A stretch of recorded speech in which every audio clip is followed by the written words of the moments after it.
the morning. Super Bowl team and now these haters salty. Faithful, welcome to IE Sports Radio. I'm Niners Jess, along with Ty Alston, Maddie B, and your girl Bex. We are the East Coast Red and Gold. How's everyone doing on this Wednesday? Doing good. All right, good stuff. We're above water, which is really what all you can ask for sometimes. Same here. Just want to wish my mom a happy birthday. Today's her birthday. That's right. First and foremost, happy birthday, Chris. I don't know what it matters if we say happy birthday or not. We know George Kittle already did. So, like, what I know. All right. What do our birthday meetings mean at this point? Like, honestly, like it's all secondary, right?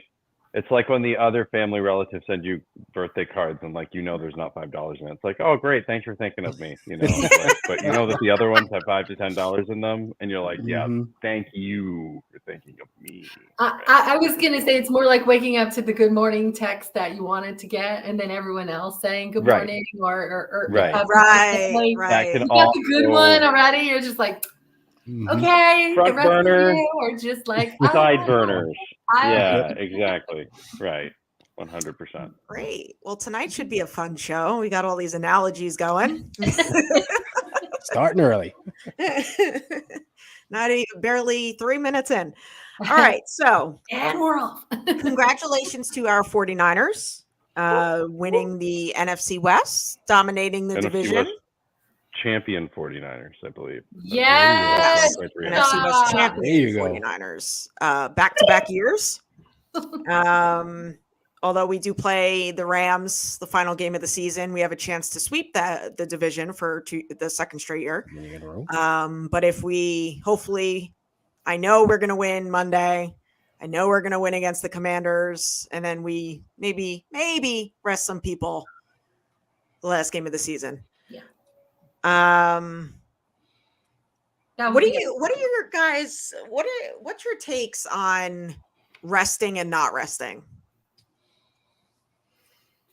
Like, let's say we win the next two games, we finish out the season with the Rams, we obviously get the number one seed. What are your thoughts?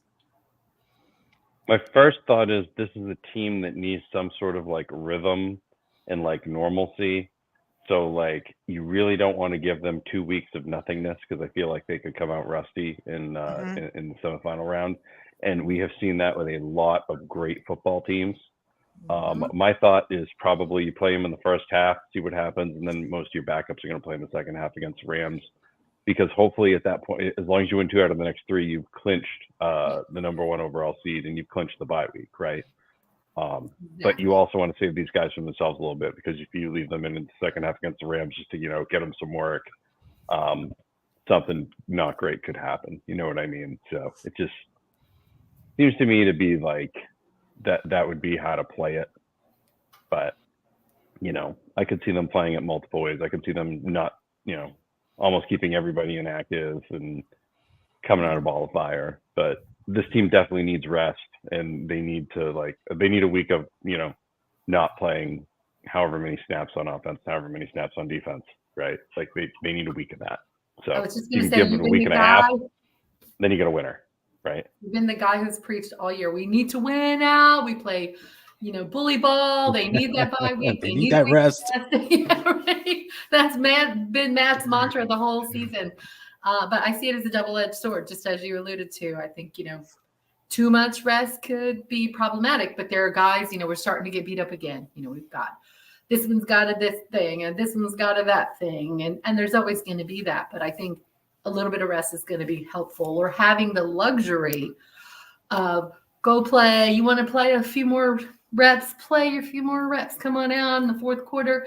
Having that flexibility to craft what you want to do there and customize it to the player, I think is really, really the key, luxury, literally what it is, with winning straight out. So rest who wants to rest or needs the rest, but also keep the guys who have the high motor in there for a little bit and get them some reps and keep their brain and their engines happy.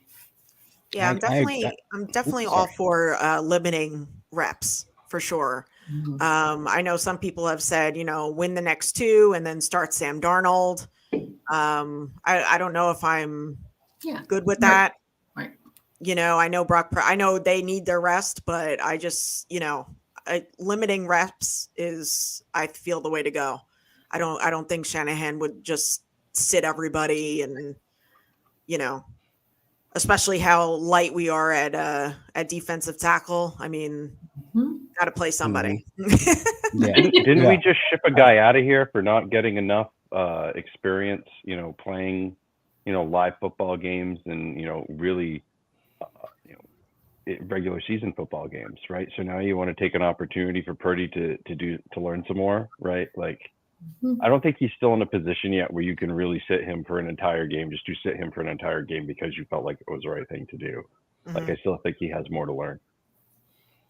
Nah, I agree with the statement Rebecca said about crafting it to the player. Yeah. Like, we know these guys need reps, but they still need to play a little bit in that last game, if it comes to that. So you craft it to the player, right? You say, all right, if a guy like Trent Williams, Debo, Brandon, do they really need to play like an entire half or a quarter? Maybe you give them a series or 2 just to, keep them going, but then you can yank them quickly. Or if a guy like Trent Williams, Trent can miss a game. And we know what he is, right? Yeah. It's like Nick Bosa. Nick Bosa, just a guy landed on his leg on Sunday. We know he can miss a game. He'll be okay. So you tailor it in that way. But you definitely start everybody, give them a series or 2, and then yank them. Get them out there. Make sure they don't get injured. Keep them as fresh as possible for the playoffs. Yeah, I agree. Again, just limiting reps and, and everything else that you guys said is definitely spot on. So going back to the Cardinals game, let's talk a little bit about the offensive line.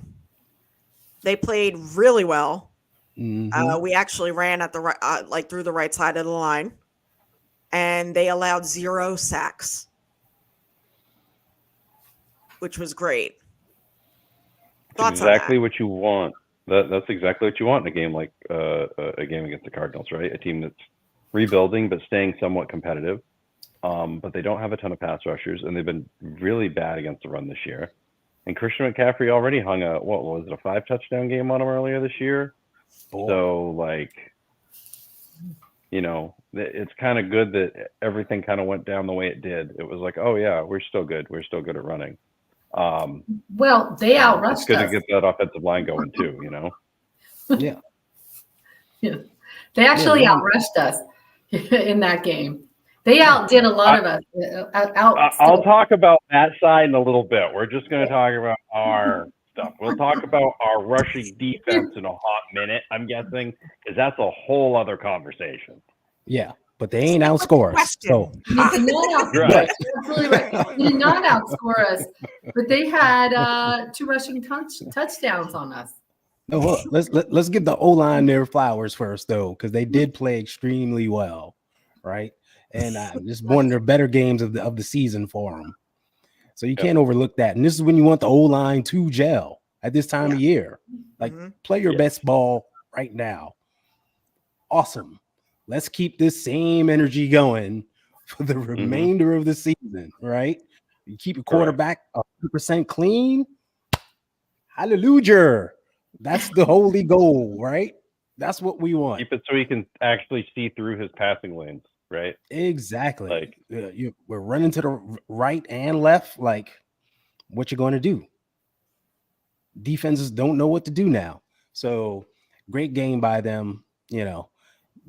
I hope they keep that momentum going. Go ahead, Becca. No, I mean, I thought our offense, we did get, I think, what was it, a couple penalty given first downs. I personally thought it was a kind of a sloppy game. The score doesn't reflect that, but with the play on the field, there was a few times I was like, man, are we trying to lose this game? Like, come on, we just keep letting them hang in here and keep the score close. And you know, I mean, I'm happy with a lot of things that happened. We've got guys, you know, just crushing records left and right with, you know, passing receptions, rushing touchdowns. It's just happening all over the place. Brock Purdy is killing it. All these guys. Where's the candlestick turn? Hey.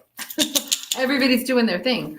But, you know, I just thought like, okay, we won the game. We definitely handled it. But it was not as clean as I would have liked against the Arizona Cardinals. Did we only have one penalty? I think she meant like we got some first downs via penalty. Yeah, we did. That's what I mean. Penalty. Like, There's only one penalty on us, though. Yeah, but we didn't. It was a pretty clean game that way in terms of us penalty wise getting penalized, which was very good because that's normally something that we continue to struggle with. You know, we're constantly getting called for penalties. The last couple games have been a lot cleaner, but yeah, I think we were gifted. I was just trying to find the box scores. 3 first downs off of penalties from Arizona. Yep. Yeah, we had one penalty for 5 yards, so that was cool. So that was pretty cool in that regard. You got gifted 3 of them, you know, due to first downs. You know, we can talk about we'll talk about the defense in a second, like, or we can talk about it now. Like the tackling has been ridiculous the last few weeks. Like Travarius Ward killed it. Like shout out to him for like tearing stuff up. Like for being the game changer, right? Yeah, for being the game changer and like totally changing things around there. But in terms of like tackling and things of that nature, you could tell this defense missed Eric Armstead and it missed Javon Hargrave. Yes, it did. Very, very much. Sure did. You are not going to win a Super Bowl if that's going to be your rushing defense. And, you know, the good news is those guys are due back and, you know, all is well and et cetera. But, you know, you lose a guy like a Kalia Davis to a high ankle sprain. Now you got to get somebody off the street. Kyle Shanahan said he's not interested in a guy like Ndamukong Suh, specifically him, right? Now they're going to bring in some other people, but like who's out there on the street that can help out right now? Like they're already getting into the street free agency stuff. And you need this defensive line to be stellar against the run. Because you're going to be going up against some running teams in the playoffs. So huge test this week against Baltimore, who, you know, brings the ultimate running conundrum, no matter how much you want to look at it. You know, the last time these teams played, Lamar Jackson had over 100 yards rushing. He's still going to run in big games. So it's not just Gus Edwards you got to worry about or whatever other back that they've got back there that hasn't hurt themselves this year. You got to worry about Lamar Jackson running it. So it'll be a tough one on Monday night. Kyle Shanahan was also pretty much saying no to Chase Young's name as well. So, you know, the fact that he's saying, you know, no, not yet, you know, or we have people in our building, whatever the case may be, like they're going to do something, I feel.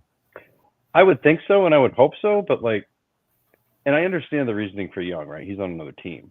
Like, they're not going to be like, yeah, well, you know, because they can get busted for tampering and all that stuff. So he's just out on the street, man. Like, you can say whatever you want about him.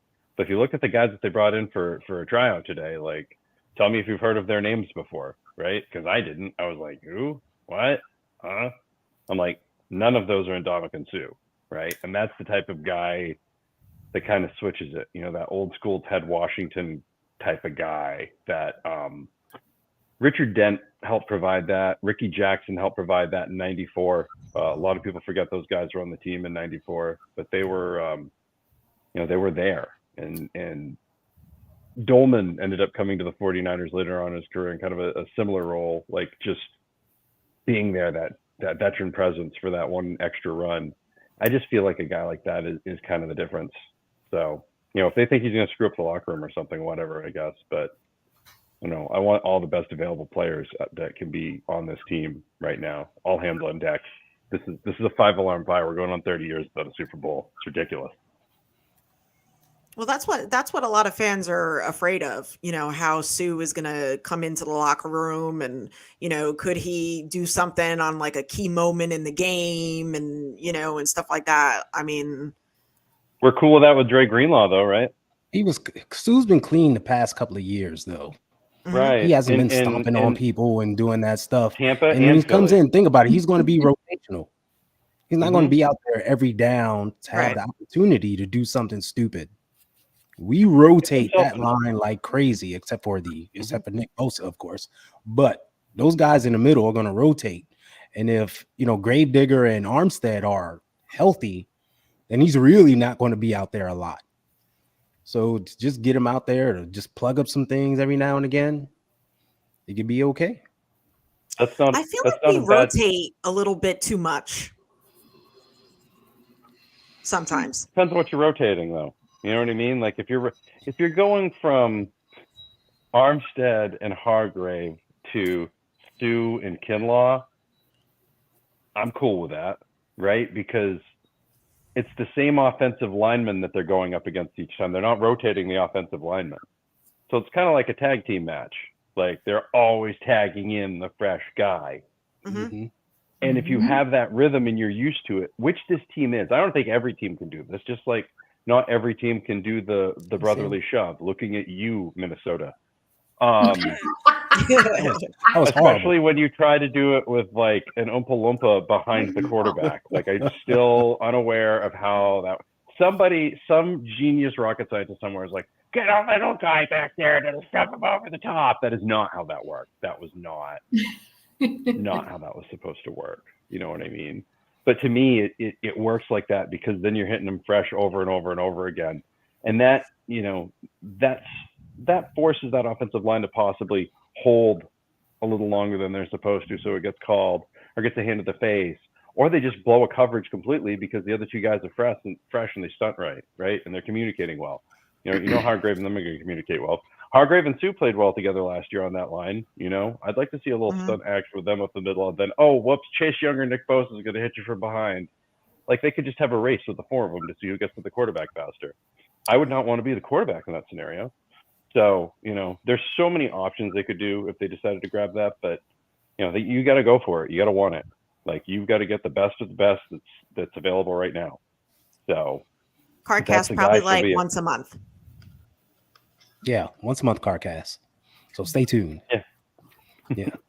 We rotated a lot on Sunday because basically we needed to, right? Yeah. I think the starters were out. So you're playing with number 3, 4, 5, 6 on the depth chart. Like we had a T.Y. McGill sighting finally. Big T.Y. was in uniform. Like we haven't seen that all year. So you got to rotate those guys to keep them fresh. Now, here's something I noticed on the television. You were all there in person. So I want to ask you this. What was the field condition like in the building? Because on TV, that field looked chewed up, sloppy, and especially in the middle of the field where those big guys operate, it looked terrible. They were slipping and falling. How did it look in person?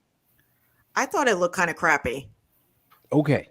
So it's not just me. Like there were certain spots that were okay, but then like what you were saying, like there were other spots that just kind of looked all like torn up and stuff like that. But I thought it looked kind of like, That's what I was. I really want to see what the consistency is of these fields that get wheeled in, because we all remember how bad the Super Bowl field turf was. The field turf was last year for the Super Bowl, right? Mm-hmm. Like it was awful. They said it smelled bad because it was like they wet it down and then they put tarps over it and put it in the sun, as opposed to like wetting it down and then putting it in the sun. Like nothing they really did made sense. Like I'm pretty sure the turf god retired after last year because he was so done with their stupidness. They're like, my God, I can't deal with you people anymore. Like, imagine some company just hires you as a consultant every year for every big game, and they always do the exact opposite of what you tell them. Yeah. Eventually, aren't you going to tell them to take the longest walk off the shortest pier possible? Like, I'm pretty sure that's Leave what me happened. alone. Yeah. Because I would not want them to be like, well, we asked George Toma and he said to do this. I'd be like, nope, I did not tell you to do that. Screw you guys. I am going home. said this. Full Eric Cartman voice. I am out of here. Going home. I'm wondering if that's what the case is. And I'm telling you, guys. if it's anything like their officiating, there is absolutely no there's no consistency, or there's no structure in how these fields are put together. I would bet my life on it. I'm sure there's probably some sort of quote rule, but it's got to vary from stadium to stadium, right? You've got basically painted cement into meadowlands that people are constantly. These owners do what they want to do just by moving, right? You have this stuff going on in Arizona that looks choppy and looks played on. The field that they played on. Yeah, the field they got played on last year for the Super Bowl, they complained about, that was wet and slippery and stinky, smelled of mildew. There was so many different things that could possibly go wrong with this stuff. So, somebody needs to figure out how it's supposed to be, make it work, and make sure that it's done like that each and every week. Because these players if I own a team, I have way too much money tied up in these guys to have them sitting in a training room. Yep. And I can't just go replace them because the street free agents they're street free agents for a reason. But Matt, that's the script. Oh yeah, that's right. The NFL script. Yeah. Don't forget about the script. Yeah, absolutely. Wow. Your $1 million in the script, are, you want 50% of your starting quarterbacks to be out for the year, right? Or to at least miss more than 2 games. To build the drama. To me, that's the most successful script possible. Let's put a bunch of backup quarterbacks in there, 2 of which might be competent, right? Some of which might be competent for a quarter or two until they eventually are not competent anymore. Some might be competent for a week or two until the league catches up with them. You don't really know. I just have to say right now, Matt, I have to interrupt you. If you look at him quickly, it looks like he has a man bun the way that I was just it looks like a little princess. It does. It looks like a little Princess Leia haircut. I was looking just over your head. I was like, that's George Kittle right now with the podcast logo. I'm saving your skin. Let's go. Yeah. Man bun on fleek. Do the kids still say that? Sticking with the defense, is fatigue rearing its ugly head because of all the missed tackles? I think the last 3 games there's been the missed tackle number has kept going up. What do you guys think? I think the fatigue comes from the lack of depth, right? Or the dent into the depth. And then that is what causes the fatigue, which then causes some of the other stuff. But it's not like they're, some giant, amazing fundamental team. Sometimes they're just amazing athletes that make freak plays on their tackles. I would not say this team has been the soundest fundamental tackling team in the history of the NFL. Let's put it that way. And it's kind of reared its head in the last few weeks because of whatever reason, of tiredness or just not being in the right position. But that's got to get buttoned up. It's got to get buttoned up quick. Because a team like Baltimore, you don't tackle them. Zay Flowers, Odell Beckham Jr., Lamar Jackson, even Isaiah Likely. Any one of them could end up in the end zone. We see it with Debo all the time. They don't tackle him. What happens? Debo ends up in the end zone, right? We see it with George Kittle all the time. You don't tackle George Kittle, he ends up in the end zone. You don't tackle Christian McCaffrey. Where does Christian McCaffrey end up? In the end zone. If it doesn't get in the end zone on that play, he'll get in the end zone 2 to 3 plays later. So we've kind of already seen the script as 49ers fans, so we know what this defense needs to do, and they got to wrap some shit up, basically, is what it boils down to. I always look at the time of possession as one of the tea leaves around that, because when we win the time of possession battle, that's telling the defense is doing their job well. When they're losing that battle, they're not doing their job well, and it was 35-25. Basically. Yeah, it was almost an 11-minute difference. 11 minutes on the field different in who was on the field longer. They're going to get gassed if they keep staying out there, missing tackles. You just keep extending plays. They have more yards than us, more first downs, more rushing yards, more rushing touchdowns, I think. I don't know. They won a lot of those telltale battles in terms of who should win the game. We just got lucky on the passing side, 2 interceptions. The turnover game is where we won this game. And, that's where I said I thought the score shows one thing, but the tail of the tape says something else. And we have to clean that up, or, I think it's going to be a problem. So you're exactly right. You keep the defense out there and let them get tired. You slow down on Lamar Jackson. You slow down on those guys. He's one of those quarterbacks that'll fling it and magically end up in Odell Beckham's arms and over the middle with nobody around. You're absolutely right. Or they'll just throw a flag because yes, because he'll have been interfered with or illegally whatever. You know what I mean? Illegally contacted or however it goes. But there's and don't forget we were that Ronnie Bell fumble, right?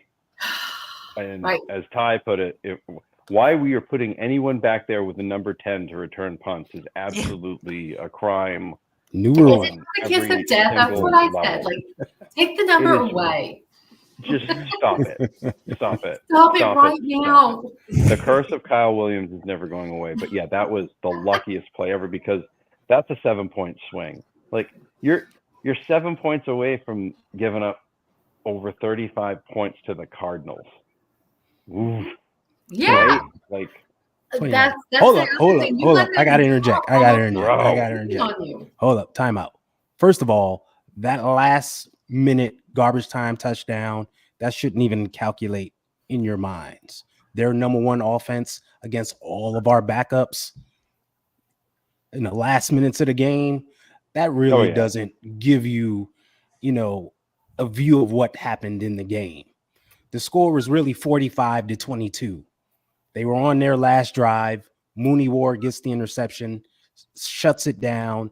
That was the end of the game right there. Everything after that was garbage. Well, sure. So that shouldn't really affect you. So keep in mind, the defense only gave up 22 points and made the plays when they needed to. A lot of those missed tackles came from those backup DTs. If you notice, there was a lot of rushes up the middle where they came and let guys fly by them. They missed those tackles. You're going to get that with backups, right? Fatigue is definitely setting in. Those guys play hard. It's that time of year. They got to suck it up. This is December football. Pretty much. Everyone's tired. Everyone's nicked up. You got to suck it up and just clean up your game. One thing I noticed is that the linebackers were kind of trying to do a little bit too much, maybe, in absence of those DTs in the middle. Mm-hmm. Like Fred was overrunning some things and Greenlaw was getting caught up in the wash instead of just like staying home. Guys got to be disciplined and they got to just play smart football, trust their guys to do their job. But I'm sure they'll clean that up. They've been here before. And they have to clean it up. Other than that, we're going to have to start pointing the finger at Steve Wilkes again. And maybe instead of standing on the sideline, he stands 1 yard onto the field. Like he can maybe stand in he the big dom seat, right? He could sit in the first row. You get him in give him a big dom seat. You know the TV camera guy. The TV camera, they're on that motor thing that goes up and down the sideline. Maybe we can sit him up there with the TV camera so he can move along with the offense and the defense all game. How about that? Maybe some sort of daylight basement scenario where like people can have access to him, but he doesn't have to be there. So I think there's a few like the different orchestra at Broadway plays where they're kind of below deck but have the view. Whatever you got to do, right? Just peering out of the gutter onto the field. Like Pennywise. All right, let's talk a little Brock Purdy. Randy has a strong comment. Brock already a Hall of Famer. Love it or hate it. Thoughts on Brock Purdy's performance against the Cardinals? Wait, does he mean Hall of Fame or House of Flapjacks? We need clarification, Randy. Give us blank statements. Pretty sure it's Hall of Fame. I think we're a little bit away from that. He's basically had one full year of football, right? And there are a lot of quarterbacks who had one really good year and then it didn't work out for them all that well. They disappeared. So let's go ahead and give him that year, and then let's see him string together about 5 to 10 of them, okay? And then we can start discussing that. In the meantime, we should still be talking about Christian McCaffrey winning the MVP award, because if Brock Purdy is a Hall of Famer, he's going to have plenty of opportunities to win MVPs down the road. But this is the only opportunity you have to give a running back an MVP award and help the running back position actually get a little bit of money and a little bit of respect. That's just my take. Brock Purdy is second in yards and 32nd in attempts. I thought he was He's first putting in on a yards. show this He was year. second? He's 32nd in attempts. Tempted. No, I thought he was first in yards. Who the Oh, heck is I first? saw second. Unless wow. after this game he moved up to first. I thought I saw first too. Yeah, so he could have moved up after this week into first. But yeah, I mean, I think that's pretty impressive for a guy who's coming off of an injury that everyone was like, well, we don't know. What are we going to get? Is he going to see ghosts? How's he going to come out and play? Who's thinking about Brock Purdy having come back from an injury this season? No one. He's shut everything down. He's come out. He's the same guy, the same dude, the same attitude. And, I don't disagree, Matt. I think if there's ever a year for anyone other than a quarterback, it's Christian. But, I mean, look what he's doing. I can't imagine a scenario where a quarterback isn't more deserving of the MVP than Brock right now. Yeah, you guys know my stance. I've been trumpeting for Christian for how long now? Yeah. But, but every time you hear people talk, it's straight up quarterback. And they just look at the numbers. It's a quarterback numbers award. So if you're leading in categories and your team is winning, it's going to go to a quarterback. And this is something that baffles me. And you guys, please give me your feedback.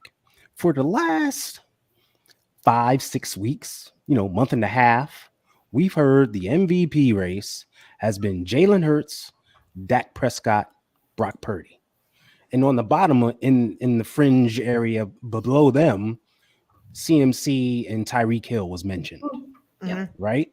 Those were the 5 names out there. Fast forward, Philly has trickled down after we beat them down.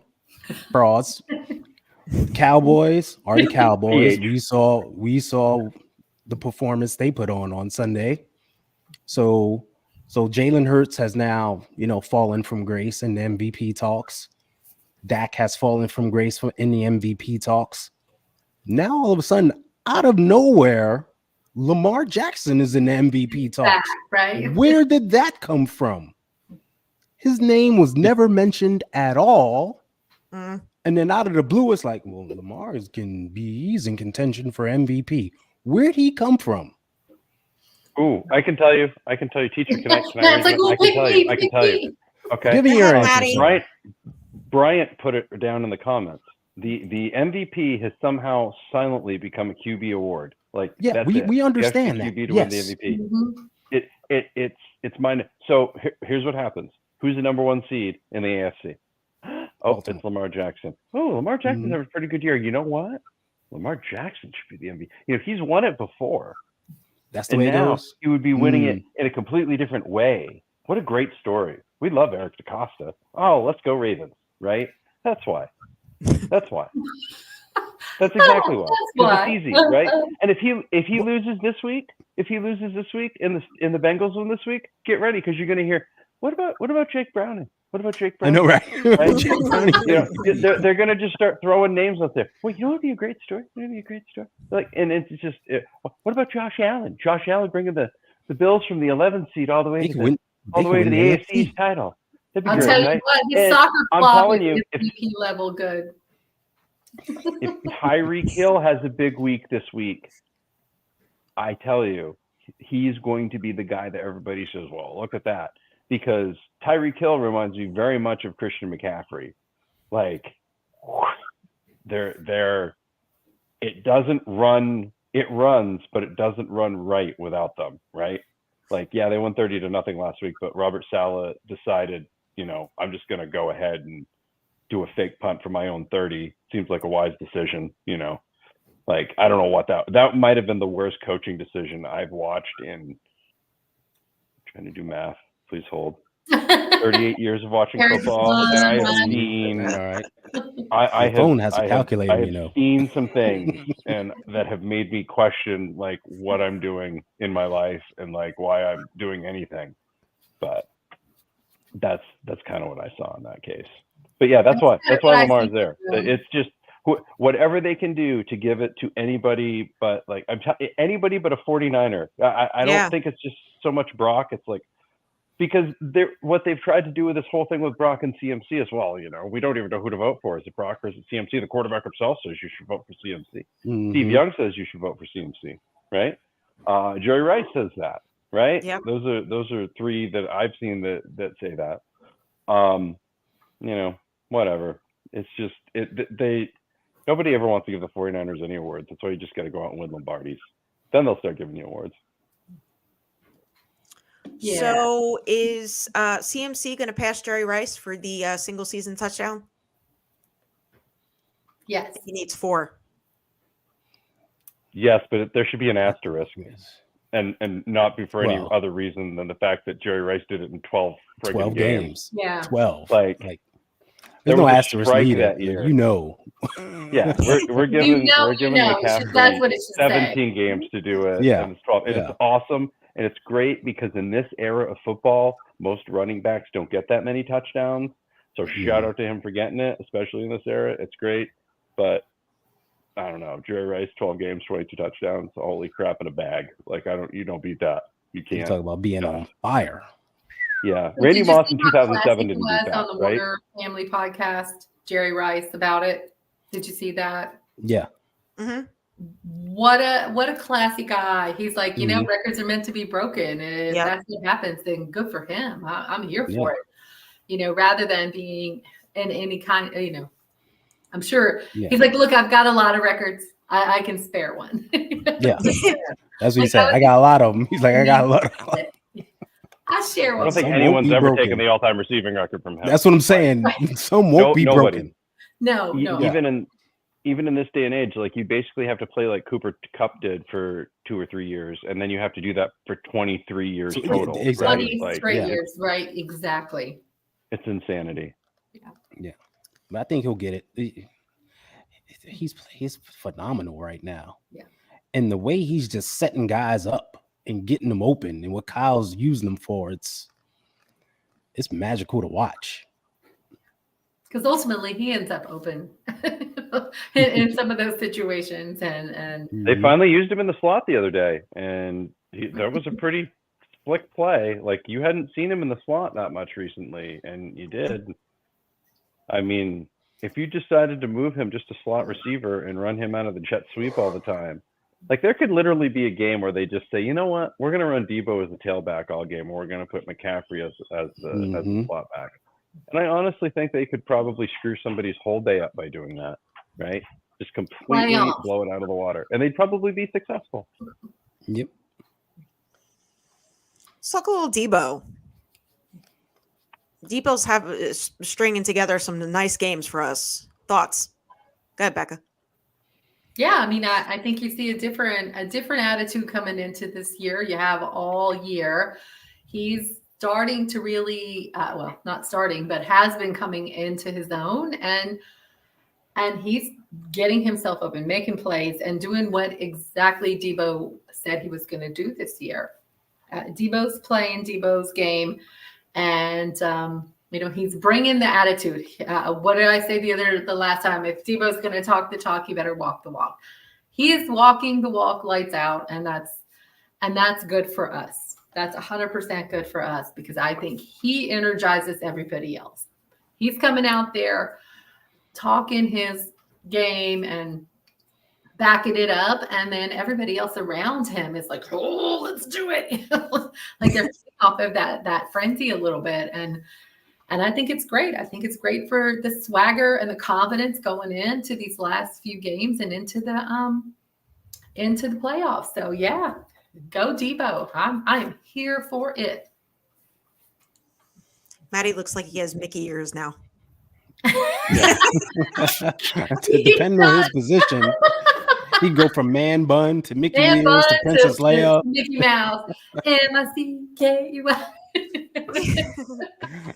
Go ahead, Ty, your thoughts. Yeah, Kyle's getting him the ball. I think that's the most important thing. It's like, you know what? Let's make him a factor in the game. Let's make sure people have to recognize him, and he's calling his numbers specifically on plays, and that's what you need with your big weapons, right? We talked about this earlier in the year with George Kittle. Target him a certain amount of times a game. He should be the focal point. All right. See, and just with the big smile. Yeah, her right there. Smile. Target George. What? Same thing. Target Debo. We see his targets have gone up. Yeah, right. He's getting targeted like 6 or 7 times a game, and he's getting 2, 3, 4 rushes a game. Just get the ball in his hands and let him go to work. And that's part of this pick your poison offense. It's like, what you going to do? Like, well, go ahead. I'm sorry. Oh, sorry. I thought you were done. The other thing to mention about Debo, I think the leadership that he's showing this year is also key because, with Ray being out and him wanting to step up, with him wanting to step up and, go back and be punt returner and take that ownership of that part of the game too.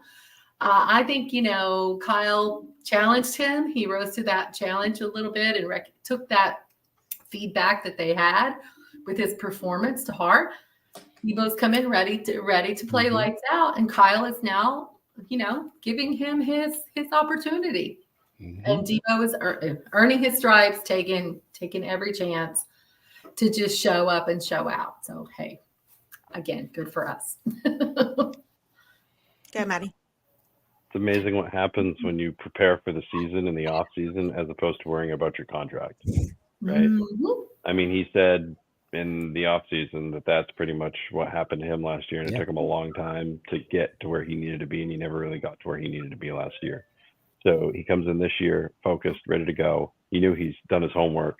He's got the ball in situations that he can do something with it as opposed to having to make something happen, which is the biggest difference between now and 2021.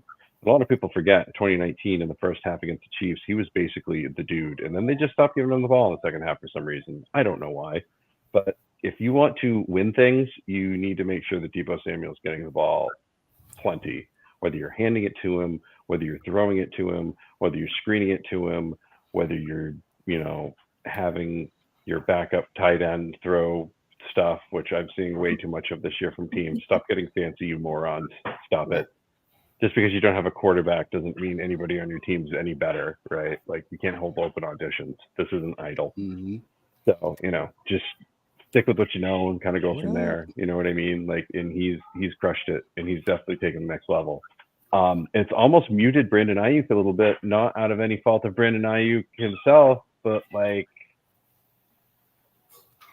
right? Like, you can give Debo the ball in like a little tiny crevice, and he's like, okay, I'll see you in 65 yards. And I think it's taken away from Ayuk a little bit, not because of anything that he's doing. I just think he's not seeing as many targets because Debo's kind of on the level. So I'm interested to see how teams kind of attack that, to see if they try to force Purdy to throw to Ayuk more, or if they keep letting him throw to Debo and attack him there. You know what I mean? There's and if that's what they do, great. You know what I mean? How does that look? How does that work?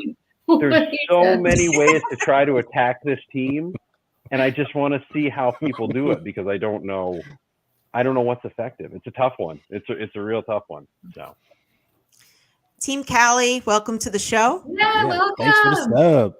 Thanks for the sub. Appreciate it. We have a lot of fun here.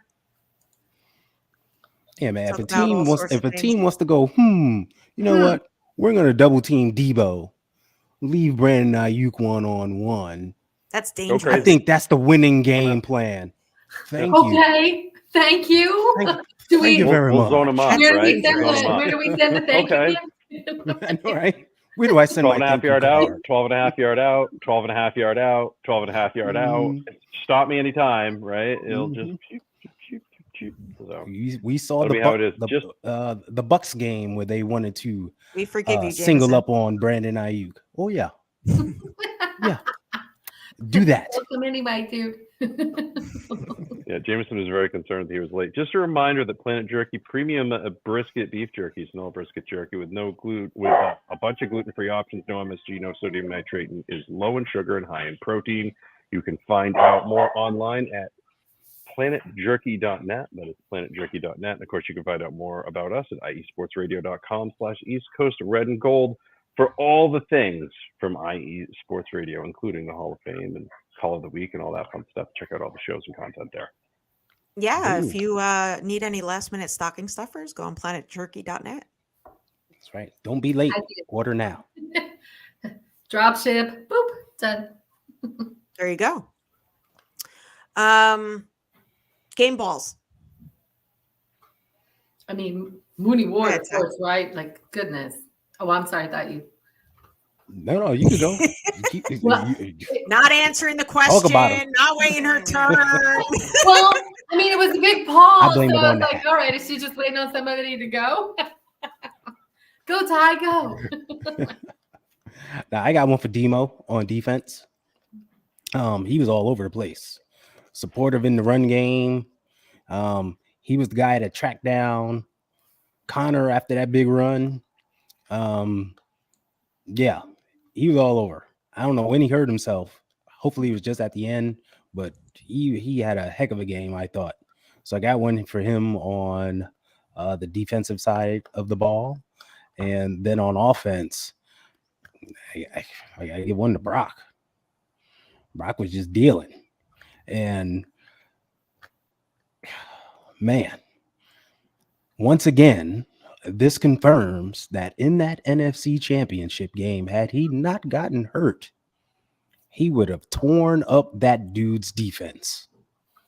100%. Because he threw everything in the book at him. He tried blitzing them. He tried rushing 4, dropped it, only rushed 2 and dropped 9 into coverage. Didn't matter. Still picked them apart. So, yeah, those are my 2 guys. Yeah, Jennings had a concussion. Kalia Davis is on IR with a high ankle sprain. Demo Lenore with a rib, I believe. Yep, his ribs. Yeah. Like a spare rib or like a pork rib or like how does that whole thing work? Like what? But he Where are we is day going? to day. Okay, He's slow roasting right now. We'll let Yeah. him. Exactly. solid. It's a rack of ribs. Yeah. The whole rack, man. The whole rack. All right, go ahead, Becca. You're up. It's your turn. Oh, Go now. Ooh. Well, Mooney Ward, of course. I mean, Mooney deserves the game ball for really, really making sure this game was in hand. And I think I saw some like really cool, great stats on Feliciano. So he gets a game ball too for just being that guy in there, playing some real solid football for us. Moody is setting records already. Jake Moody is setting records. So Jake Moody gets a game ball for Money. Moody. Yeah. I call him the boot. Moody the boot. Boo. So, he gets a game ball for, really, really whatever, settling in, settling down and doing his job and just consistently now. Where's Canada's turn? Doing the thing. So those are my game balls. All right, mine, Mooney Ward, 2 interceptions, 1 for a pick 6. Yeah. I flew out of my seat for the pick 6. Yeah. That was a great play. Yeah. And offense, I am going to go with CMC. Yeah. I mean, it's For hard obvious not to reasons. pick him. Yeah. Mhm. Go ahead, Maddie. On offense, I'm going to go with the guy who averaged 13 yards of reception and also averaged 18 yards on kickoff returns and also put out all the smash pancake blocks you could possibly imagine in Kyle Juszczyk. Solid all-around game for him. I would also like him to start returning punts because Ronnie Bell is not allowed to anymore. Defensively, I would definitely have to give it to Mooney Ward. That pick six to start things off changed the entire complexion of the game, I think, from a game standpoint, and made Kyler Murray have to think about some things before he just did the things that he wanted to do. And sometimes that gave them just enough time to get a guy like Javon Kinlaw sack or Nick Bosa sack, right? So those would be my two dudes, right? You could give one to Debo, you could give one to Christian McCaffrey, you could give one to Brock Purdy, and I mean, everybody's going to do that, and that's great. So, but I try to focus on some of the things that are a little bit off there. I mean, you can't miss Ward, but Juszczyk, I thought, played a huge, valuable game. That's pretty wild for a fullback to be able to do that. So. Even the O-line, like I said earlier, 0 sacks allowed. Keep up that great work. Yeah. Because we're going to need it against the Ravens. We are. Moving on to the Ravens now. What are we feeling good about going into this game? It's at home. We have an extra day to prepare. Whereas even though the Ravens the Ravens played Sunday, they played Sunday night. To me, that's kind of like playing on Monday a little bit. So you're going to have that little bit less time. You've played them before. The core of this team has played this team before. Lamar Jackson is deadly against the AFC. I think he's only lost one against the NFC. I think he's only lost once. Just because you don't see him that often, right? So this is a core defense that they're actually going to have recent film of him and know what he is capable of, which helps. And I think if they use a little bit of that, remember how Bosa said a couple of weeks ago, they gave you the blueprint on how to slow down Hurts and the Philly offense, which, fun fact, seems to be the case. I feel like if any team can find a way to slow down Lamar Jackson and the Baltimore Ravens, who are kind of going to be one-dimensional in this game. Again, there's no Keaton Mitchell. Keaton Mitchell's out. Gus Edwards is kind of a plotter running back, right? He's not gonna outrun this defense. So, also might be no Zay Flowers. Also might be no OBJ. So Baltimore's not coming into this in full health either. So, Mitchell towards ACL. Yeah, he's out for the year. Mm-hmm. He's done. Yeah. He's gone. That dude's their home run hitter. He's that guy that you got to worry. He's their Devon Achane. You know what I mean? That sort of deal. Kind of how Raheem Mostert was for us in 2019, right? Who did they sign today? They signed somebody. 2-time Pro Bowler. Let's take a look. They signed somebody, whoever it is. Somebody today. I meant to take. Was it Melvin Gordon? I thought he was on their practice squad. Yeah, that's what I thought too. They signed somebody today because it was. I saw the headline, but I was. Yeah, it was Melvin Gordon. They just brought him back from the practice squad. He's been on the team all year. Okay. So. Oh, I thought they just. They made it sound as if they signed somebody off the street, not like elevated someone from the practice squad.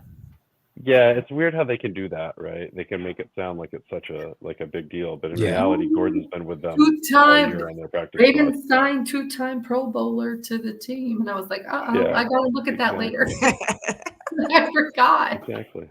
I mean, everybody thought Leonard Fournette signing with Buffalo was going to be a thing. I don't think Leonard Fournette's taken a snap for him yet. Like he still can't get on the field ahead of Latavius Murray. So good luck, I guess. And if there's one thing Melvin Gordon knows how to do, it's fumble the damn ball. So make sure you give him the ball on Monday night. Please give Melvin Gordon the ball 15 times on Monday night. I'm begging you, please. Bad tie. Yeah. I'm really not worried about this game. I think our offense can move the ball on their defense and still put up points. We just present too many problems for them. And Kyle can definitely scheme against what they do. If Sean McVay can do it, Kyle can definitely do it. So I'm not worried about that. Defensively, it's all about stopping the run and not so much the running backs. They don't worry me. It's Lamar on the scrambles. And it's just him scrambling to pick up a first down on third down, keeping them on the field. That's the only thing. He's not running. There's not as many designed runs for him this year as in the past. So that's not like a real threat. You won't see it all game long, but he does use his legs, to just scramble and move around and make things happen. So that can present a problem, like any team. So that's the only thing. I'm hoping Lenore's okay, simply because who are we going to put in the slot if he's not there? Like, I'm fine with Mooney, Ward, and Thomas on the outside. It's just a slot. Okay, what's going to happen there? So that's a big question mark right now. So those are only two things. I really like that point you made about him on third downs, because if there's one thing that all four of us, I think, can agree on, is sometimes this team just cannot get off the field on third down for whatever reason.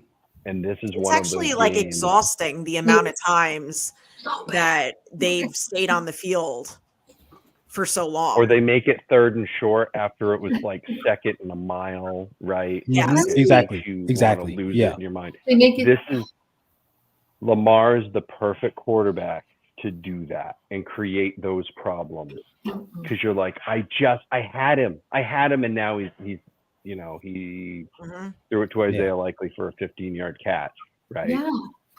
Or he threw it to Gus Edwards for a 22-yard catch and run, and you're like, how did this happen? Like, those are the things I worry about with this team. But if they stay disciplined and play like they did against Hurts, in Philly, I feel okay with it. You know what I mean? They have experience with it. You know what I mean? So Yeah. Are the rumors true about Sue possibly joining the team? Team Cali wants to know. I know today he was visiting the Dolphins, but that's as far as it goes right now. I haven't heard anything about him going to the Niners. I know the name is out there because we're definitely very light in the middle defensive tackle spot. So we shall see what happens. Becca, did you go? No. I don't know. What was the question? What are we talking about? What are we feeling? Where What are are we we? feeling good about going into the game? Going into the Ravens game. I do agree. Somebody said, the fact that we're home and we get the extra day of rest, I think that's always good for the team. I think, the fact that we're coming off, we're stacking wins again. The team's feeling good.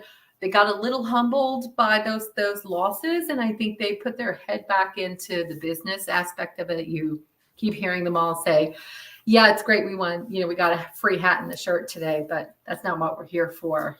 We are looking further down the horizon. We want that. That's the real goal. This is one more checking a box on the road to victory. And you just see them being very businesslike and not getting overconfident and not, yes, they have some confidence and swagger, but I do think they're taking every single game seriously, which I really like. You're not going to see them out on a party boat in the Bay. The fact that they won the NFC or whatever, that kind of thing. So I think, these guys are locked in, and I really like that. And I think that just bodes well for us going into this game. It's at home. It's one more. I think they see this as one more really big stick game to win. The last two, I think that the measuring stick's a lot lower in the water, and just to skate by in one of those two games is enough. But you have to beat Baltimore. I think you have to beat Baltimore in another statement game and really solidify who's number one. And then, start to get your rest like we talked about strategically. But I feel good about all of those things. I don't like Lamar being a runner, but I think somebody else already said it's kind of one-dimensional that way. They don't have a big run. He will be the running game, or maybe someone in the comments said that. So I do Yeah. think that bodes well for us too, that we kind of know how they're going to have to attack us, and Kyle will be ready. I think the players will too. Here's one thing you got to really like about the team. When it comes to big games, big opponents, contenders, they show up. Right? They don't fold. There's a lot of other teams that are considered contenders. They're supposed to be top teams, but when they play another top team, they fold. They don't show up. Right. That has not been the case with the 49ers this season. So that kind of shows you what this team is made of, and their mentality and how they go out and perform.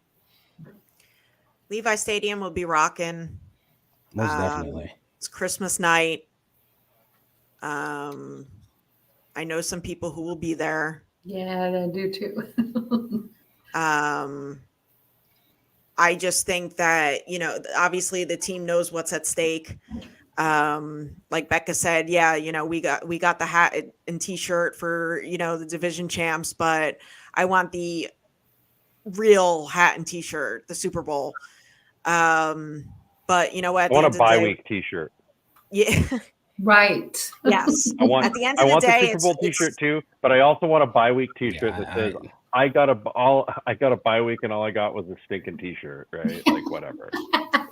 At the end of the day, it's one game Yeah, at a time. one game at a time. Yep. Let's beat the Ravens, which I think we will.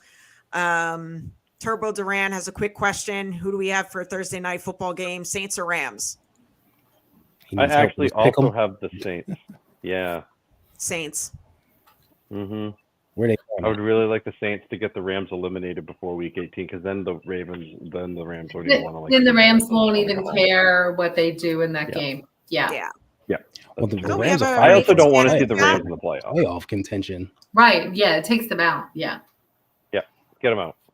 Yeah. I think we're all like, let's go Saints. Joey Well, Breezy. it's about time, Joey. I don't know if you looked at the rest of the schedule, but the rest of the schedule was an absolute shithole from hell.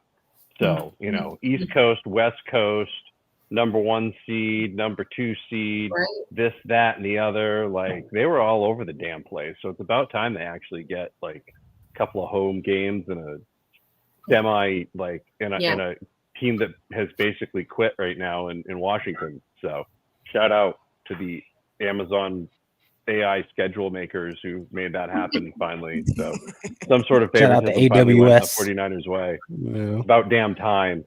This is what I would say after the crap that the gauntlet that they've had to run through this year. Ridiculous. All right. You guys have any concerns about this game? I'm actually going to go first with this one. Go ahead. My main concern is I know their running back is gone for the season. But my main concern is their number 1 rush offense versus our number 18 rush defense. So Armstead and Javon Hargrave really need to play. One or the other, at least. Like, I would love Yes. to have both, but I don't want to sacrifice, like, what Hargrave's up against, kind of one of those deals. Like, it could linger. Same thing with Armstead, right? I don't want them back if they're not fully healthy.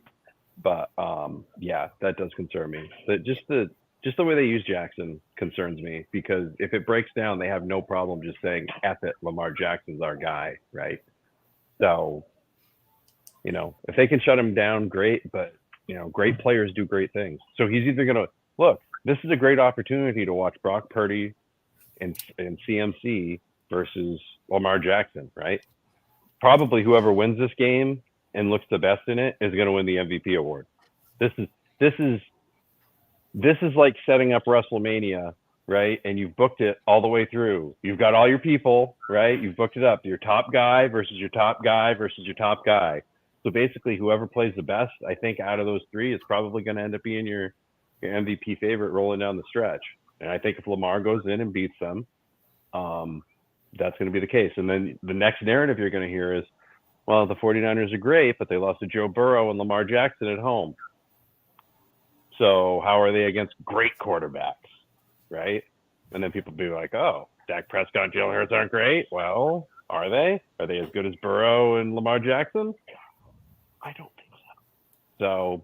So there's all sorts of cool storylines that can come out of this game.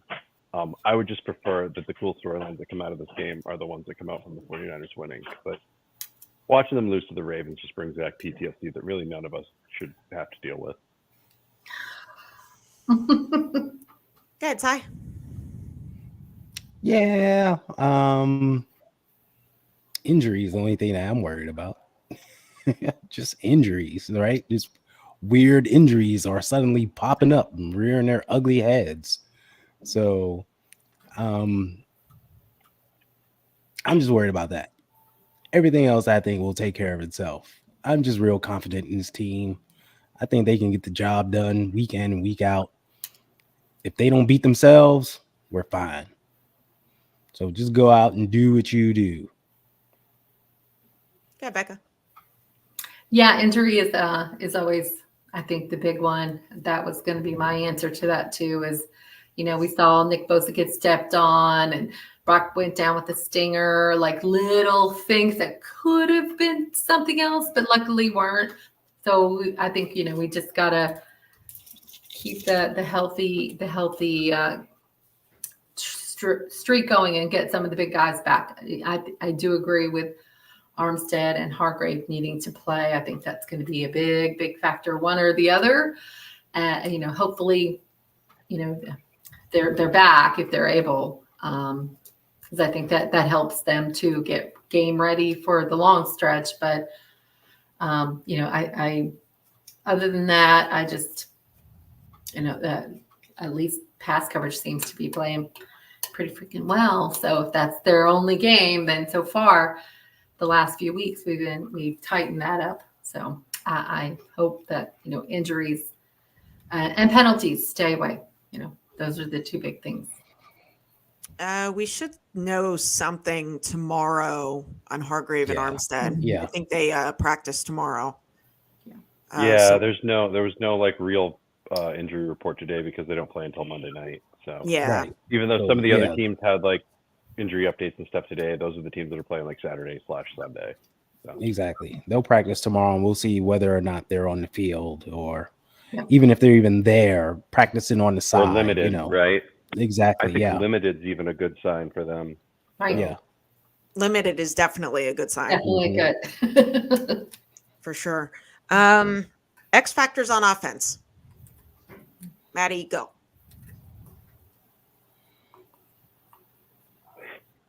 I think this is going to be one of those games where you're not going to see George Kittle in the receiving plans as much.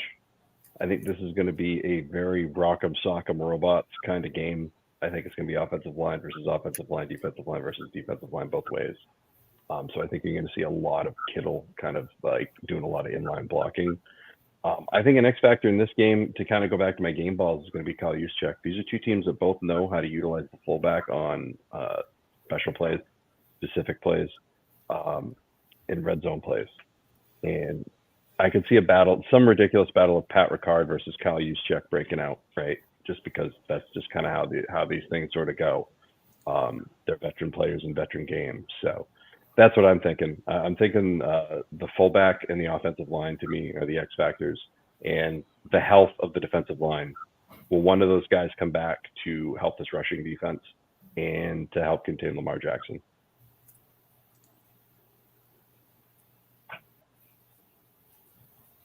I'm not sure. Does anybody know that? Give me a hot second, I can tell you. Cleveland put up on the Ravens. Oh, yeah, I don't know that either. They put up 33 on them. It was a lot. 33 in the first game and 3 points 33 points in the last game and 3 in the first game. Yeah.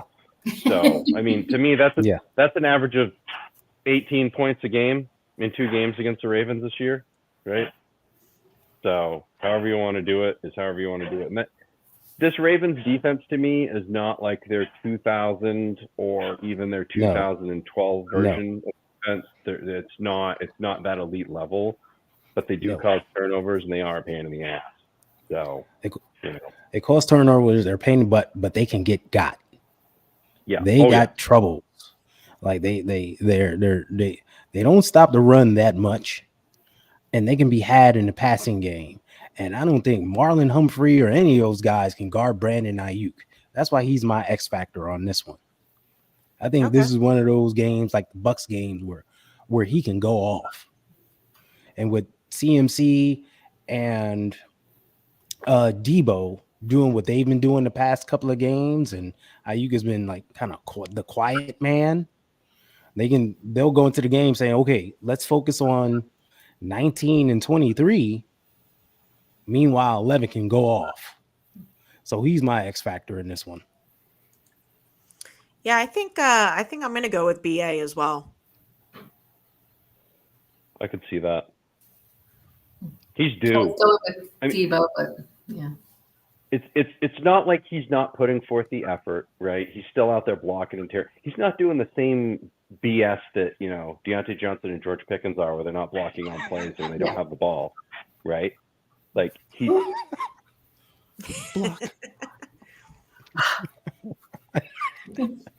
Let me blow on. Yes. Yeah, blocking is such a loose term that I use. Not going to break a nail over here. Thank you. But it's not an effort thing with Ayuk. It's not anything. It's just that Debo and CMC have been so effing efficient. Like if you're inside the 20, you can't throw him a 35-yard pass, right? Like you can't because you're already inside the 20, and that's kind of been what's been happening with him. Honestly, I think that's a little bit of what's been happening with Kittle this year too. So. Yes, yeah, I think Mason will play. He'll definitely play. He's RB2 Hopefully right now. He'll play in the fourth quarter, and the 49ers will be up by at least 3 scores. Exactly. And he'll be getting all the snaps at RB. I actually want, and I hope that people make this happen. Like it used to be when Mariano Rivera would come in for the Yankees, they'd play Enter Sandman. Sandman. I want to get some sort of theme music for when Jordan Mason comes in to wipe everything out, right?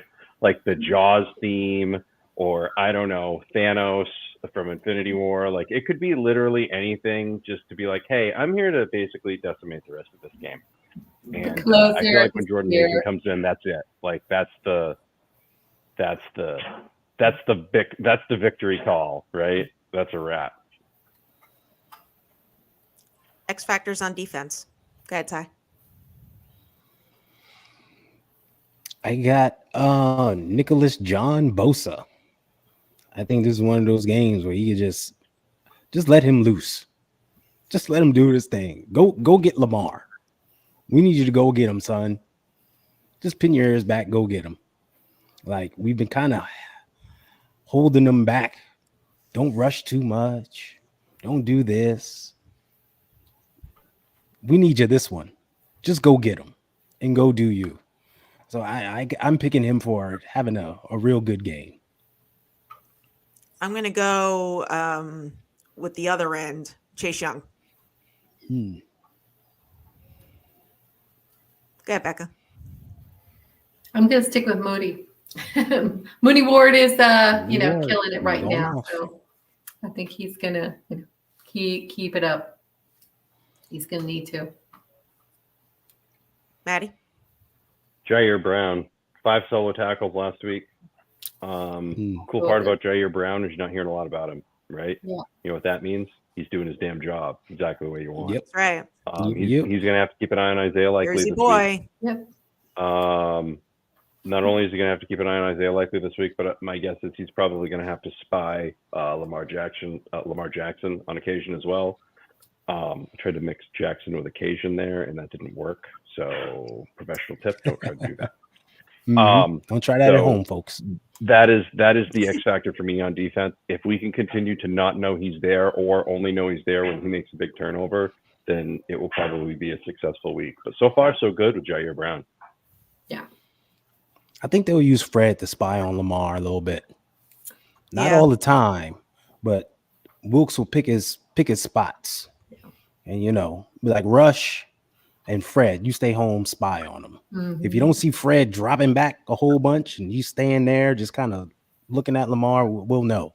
Yeah. We'll see that early on. So Joey Breezy gives his score prediction. Ravens win 34-21. Mute him. No. He's out. I don't think there's any way that anybody scores 30 points or more on the 49ers this year. So, what are your score predictions? Go ahead, Becca. Ooh, score predictions. Gosh, I think probably 35-28. I don't know. I think they're gonna, yeah. We'll just go there. Ty. Let me see. Where did he? I'm going to say 31-23. Carry the one. Got 2 touchdowns and 3 Justin Tucker picking long field goals from them, and we'll put up our usual 30 points. And there you go. I'm going 31-21. Niners by 10. There you go. Maddie? 49ers 20, Ravens 17. I think it's a low score. Low scoring affair. Okay. Wow. There's a 47-point total on this game, and the public is well over 90% betting the over on this game. And I'm going to tell everyone now, the people that bet on this game don't have better houses than the casinos that are built in Vegas. Okay. So if there's one thing I know about like teams that play it close, especially when big teams kind of get together late in the season, they don't like exposing everything for the playoffs. Like, there's a very good possibility these two teams meet again. If you believe in the purple and red conspiracy theory of the Super Bowl logo, go ahead and Google that if you don't know about it. Then this has already been the foretold Super Bowl. So it might be possible that both teams, not that they're not going to take this team seriously, but maybe they don't empty the bag each way, right? On the playbook. I think they're going to play it a little more close to the vest. I think it's going to be 20-17. Plus, you can run on this team. You can run on the rate. Jerome Ford rushed for over 100 yards against them this year. I'm pretty sure Christian McCaffrey's a little bit better of a running back than Jerome Ford.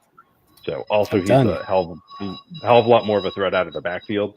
So you could also see them, we talk about Ayuk being the X factor in this game. This could be one of those games where they basically lean on Debo and CMC and make sure Brock Purdy doesn't turn over. So and Mason, Wait, So damn it.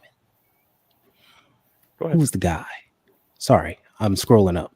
Carcast mentioned their D line was going crazy, getting all the sacks. You know how you neutralize that? You pound Good the running rock. game. Yes. Don't be surprised if we run this ball 30 plus times this game.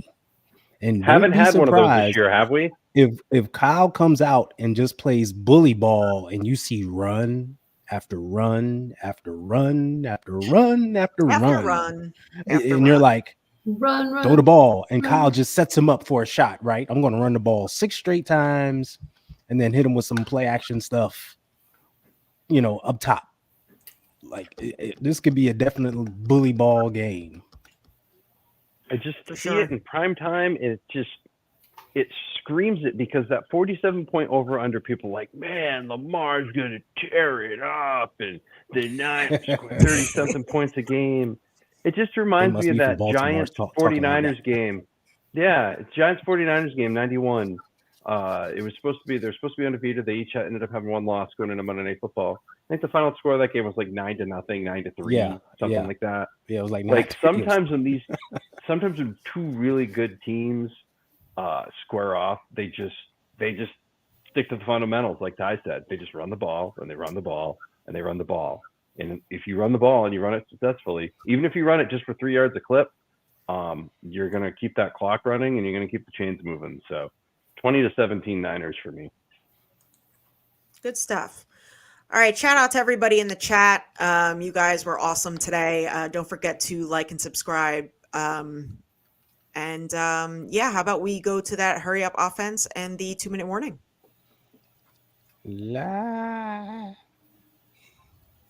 And away we go. Go ahead, Ty. So, I want to rant, but I don't want to rant. Hey, this MVP thing, don't get too high or too low on it.